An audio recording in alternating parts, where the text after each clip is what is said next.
Hmm. Good morning. I'm wearing a sweatshirt. I won't need it later, but right now, just feel snug. I'm happy.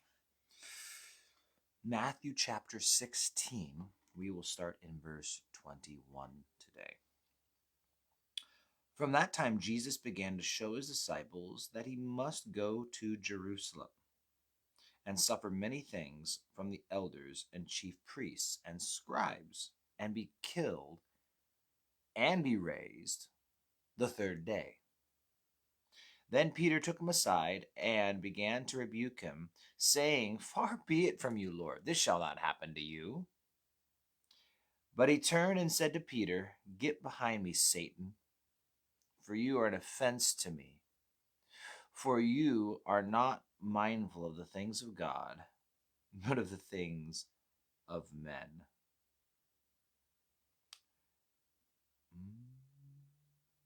Okay, we'll take that and then we'll maybe jump to the next section there. I don't know if Lisa is on this morning or if she'll be joining us. Someone should tag Lisa Brizendine. But it was just kind of funny the other day. She posted a post saying, some of the most beautiful words in the Bible are, but God. And I totally agree. Do a word study, guys. It's good stuff. But God. But God demonstrates his own love for us, and that while we were still sinners, Christ died for us. But God, it is, there's some great verses.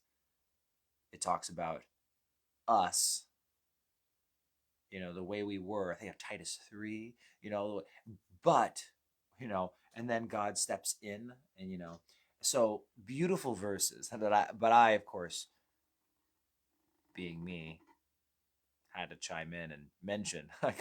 I know, but God. The problem is that usually I'm using it the other way around. God says, Joe, what I need from you is, and I say, but God. So it depends on who's saying the words. And this is Peter for us. Uh, Peter is actually really good at saying, Not so, Lord. Forbid it, Lord. He says it here. He says it when Jesus tries to wash his feet. Even after being filled with the Holy Spirit on the rooftop of Simon the Tanner, God says, Take and eat. And he says, Not so, Lord. In my Bible, I know in Acts there, chapter 10, I know I have written, oxymoron. Not so, Lord. Can you say that? Not so, Lord? It's kind of like, jumbo shrimp, military intelligence, Microsoft Works. Some things just don't go together. Anyway, so not so, Lord. You can't say that. We do, but not supposed to, right? And so Peter says, No way, Jose. And Jesus says, Get behind me, Satan. Jesus didn't really hold punches, did he? He kind of just said it like it is. You are an offense to me, for you are not mindful of the things of God, but the things of men. Now, we get it. You're a pretty smart person, and I am too. It's just that Peter guy who didn't get the whole crucifixion thing. But honestly, how often, in our lives, God is trying to work a work. He's trying to do something in your life, and he's bringing upon you those tools he is choosing to use to bring about that change in your life. And quite often we're like, Not so, Lord. And how often are we not mindful of the things of God, but the things of men? It does take me back to this Sunday in Habakkuk. Lord, are not thou the Holy One? Like, I just love it just because how can you do this, God? Habakkuk's just pouring out his heart, confused. How can you allow this stuff to happen? And God says, I have a plan. I'm working that plan out, and you're not mindful of the things of God. You're mindful of the things of men. You're observing how this stuff that's going on right now is affecting you rather than the effect that I'm trying to do in you. And so we need to remember that we're a part of something that is eternal, something that is spiritual and supernatural, which means it's not natural, it's not of this world. And so it's hard as we wrestle with what is God trying to do. If you didn't have an opportunity to listen to last Sunday's message, it's a great, we did the whole book of Habakkuk. And I mean, it's just, why does God allow things to happen the way they do? How do we trust God when things are tough, right?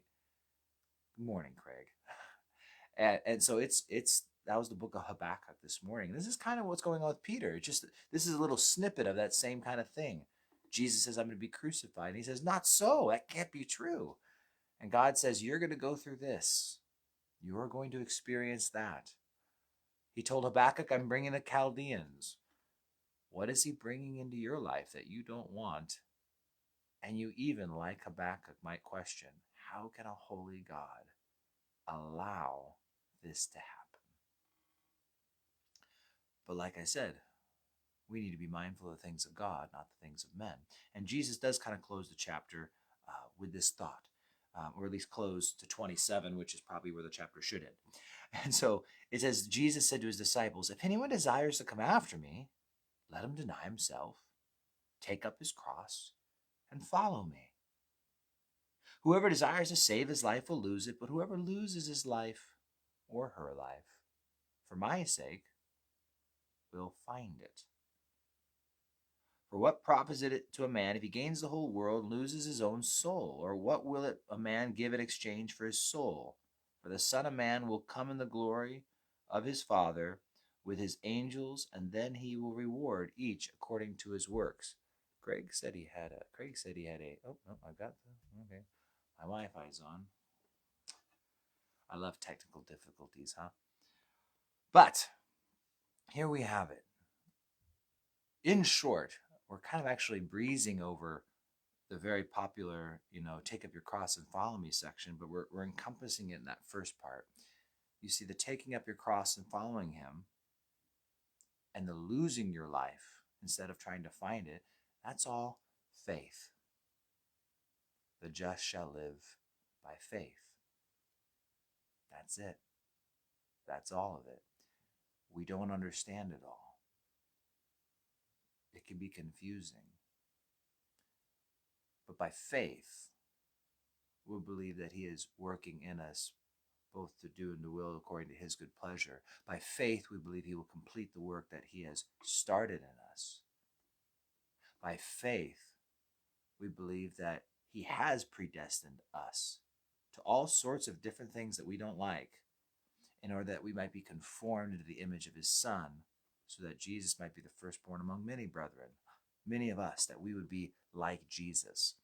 And so, it's not for us to say, not so, Lord. Forbid it, Lord, rather than just, Lord, sustain me. Lord, carry me through, because I trust that you're at work, that you have the good in mind in my life, and I just need to cling to you. And that's what Habakkuk means, to cling, to embrace. So I would encourage you again, if maybe this mini message hit home, last Sunday's message from Habakkuk, the whole book, would probably help you out. So there we go. Now I'm going to get the last verse. Well, surely I say to you, there are some standing here who shall not taste death till they see the Son of Man coming in his kingdom. So I'll actually say it today, knowing that this is going to lead forward into the transfiguration of Jesus upon the mountain. And so that's why it's kind of like a segue verse. He's wrapping up that conversation, and it's the application of that. Some aren't going to see death before they see me glorified. Well, it's because a few of them were just about to head off and see him glorified. but not the risen, glorified Lord, but the transfigured Lord up on the Mount of Transfiguration. So, bumping things. All right. God bless you guys. It's youth tonight. Yeah. Prayer night tomorrow. Psalm 22 tomorrow. Should be good. All right. God bless you guys. Have a great day, and I'll see you guys around.